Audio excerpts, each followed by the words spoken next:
화필이 폭로위계라는 말이 있다. 반드시 난폭하게 성내는 것을 경계하고 약선폭로면 지능자해라. 만약 먼저 난폭하게 성을 내면 단지 자신을 해롭게 한다라는 뜻으로 모든 일에 신중하고 화를 내지 말고 화낼 일이 있더라도 해질 때까지 품지 말고 바로 풀어야 하며 화를 참지 못해 폭발하게 되면 도리어 자기에게 해가 된다는 얘기이다.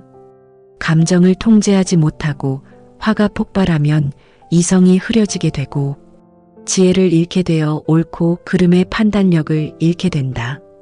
그러므로 인간관계가 깨지게 되고 공든 탑이 무너질 수도 있다.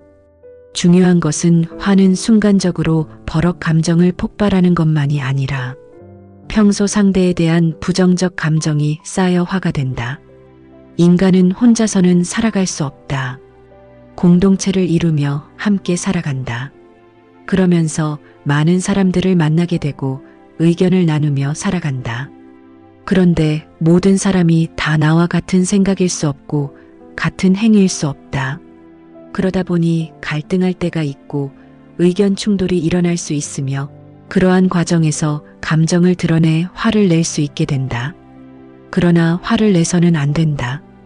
인간은 감정을 가지고 있지만 이성도 함께 가지고 있다. 감정을 그대로 나타내는 것은 동물적 본능이다. 인간이 다른 동물들과 다른 것은 이성으로 감정을 다스릴 수 있기 때문이다. 그것이 인격 수양이다.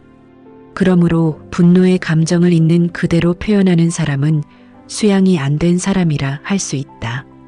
그런데 자신의 감정을 다스리지 못하고 화를 나타내 실패하는 사람들이 많이 있다.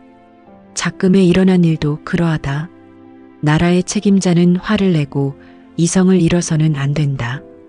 분노를 품고 있으면 이성이 흐려지고 지혜와 판단력을 잃게 되며 그 피해는 자신에게 돌아간다. 가는 길에 장애가 있으면 다른 길로 가면 된다. 분명 다른 길이 있다. 굳이 한 길만을 고집할 필요가 없다. 그렇다고 한 길을 고집하는 것이 잘못됐다는 얘기는 아니다. 다만 중요한 것은 목표에 도달하는 것이 목적인데 지혜가 없으면 목표에 도달할 수 없다는 얘기이다. 상대가 힘으로 나온다고 해서 꼭 힘으로만 대할 필요는 없다. 목적지만 가면 된다. 그것이 지혜인 것이다.